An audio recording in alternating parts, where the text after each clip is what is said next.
It's that time again, end of session is almost upon us. I'm Blake Foden and this is your Week 12 UOW Update.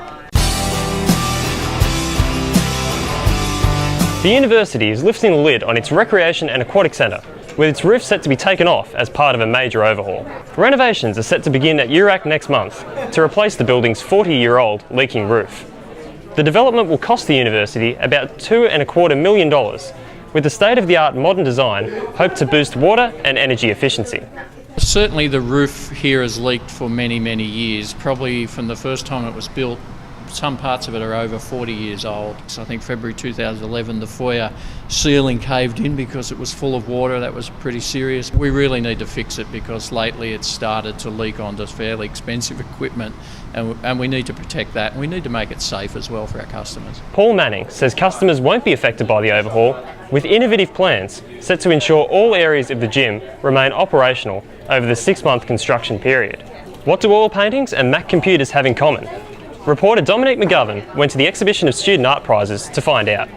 The Faculty of Creative Arts has launched a 5-day exhibit showcasing artworks created by students across campus. Artworks range from acrylic paintings to artworks that use technology to manipulate the art form, such as this one right here. It's a little bit about the mixture of traditional media and new digital media. And it's about the relationship of people with technology and how we like to be perceived by others when we use this technology. There are a lot of traditional notions that you start to question. It was distinct in it was employing sort of new media type materials. You know, it was working with the net, it was working with code to produce something that he's done a really good job at that sort of master's level. The Young Shannon Prize was won by Rob Howe with the Untitled Horse. There's a rich tradition here. This prize has been going on for a long time, so yeah, it's an absolute honour. Most of my work that I've made lately has been derived from film. The FCA Gallery is located within Building 25 and is open to the public from 9 a.m. to 5 p.m. each weekday. Dominique McGovern, UOW TV. UOW staff are throwing their support behind local community initiatives with the vibrant relaunch of one of the university's most successful fundraisers. Samara Gardner has the story. UOW Cares has relaunched its workplace giving program, encouraging staff to donate to local charities. It has raised over $370,000 since 2007, supporting groups such as SCARF. So we're here today to raise obviously opportunities for staff and students, how they can volunteer in the community, and also for relaunching the UOW Cares Workplace Giving Program. Well, what we're hoping is actually to increase the larger proportion of staff actually giving, not only through financially, but actually for those that maybe aren't able to subsidise any of their pay, but actually raise the opportunity to volunteer actually their time.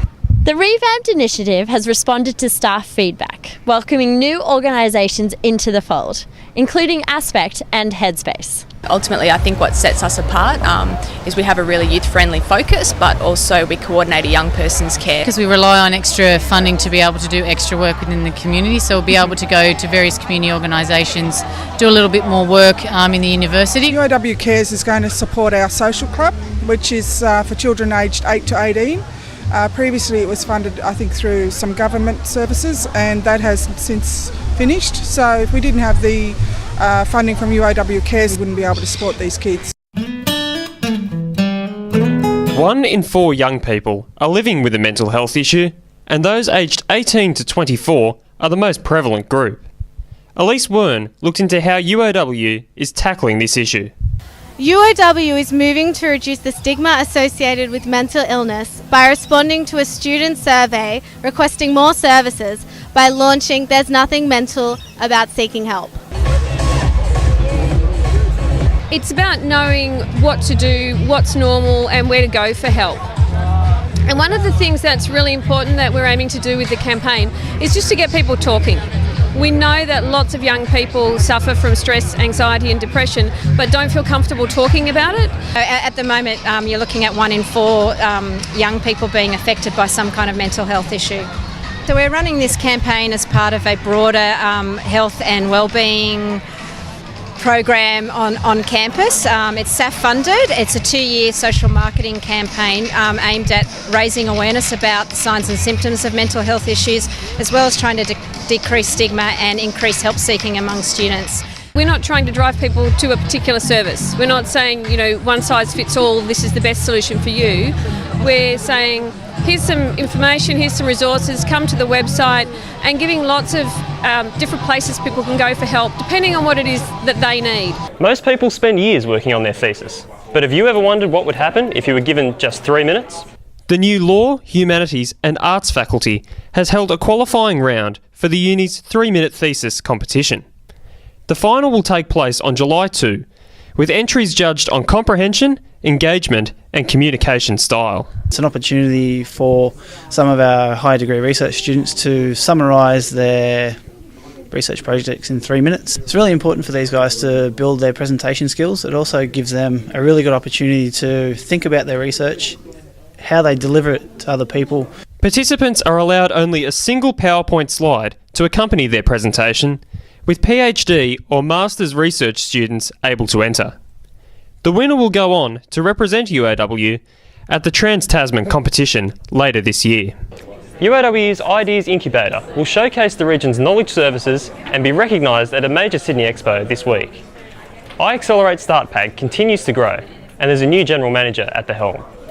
Melissa Ryan believes the initiative's recognition is a result of 4 residents launching their products and making sales over its first year of operation. That's an amazing investment that the University of Wollongong has made. Wollongong is the only regional exhibitor at CBIT. We were the first last year and we're again the only this year. So yeah, we're really proud of that and we think that we've got a really great story to tell everyone. These stories include the success of companies like Critical Arc, whose Safe Zone app has helped revolutionise security at 3 major universities, including UOW. The Faculty of Creative Arts has recognised its best and brightest at its annual awards night held at the Innovation Campus. Musical performances and poetry accompanied the awards ceremony, brightening the mood on a cold, wet night.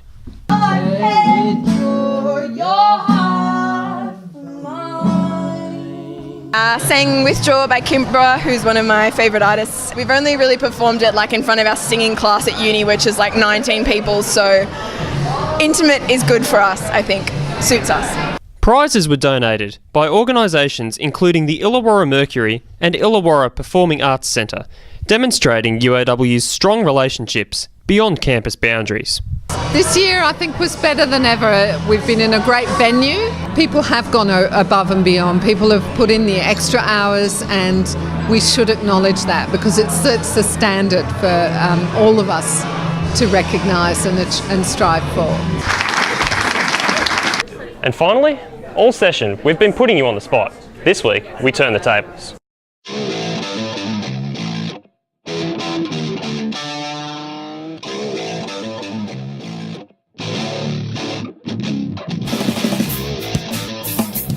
What's your prediction for the next fashion fad? Seeing as winter's coming up, I think the hoodie's going to come back big time. People are like, oh, hoodies in summer, and then they realise how comfortable and warm they are. On sale from the ALP. We won't be going down, but we're going down guns blazing with really nice hoodies. I think the next fashion fad in terms of menswear could be something like the gentleman, bringing back the dandy. Back to nature, nudity. How about that? In China now it's summer. Maybe the new kinds of dress, long dress now in China. They're very popular. Just like heaps of bright woolen knits. Do you own a onesie? I do, actually. It's a giraffe. I don't own a onesie. I refuse to own a onesie. I think the onesie is an abomination of all that we've worked for in our capitalist Western democracy. That's our update for week 12. I'm Blake Foden, and make sure you survive that end of session madness.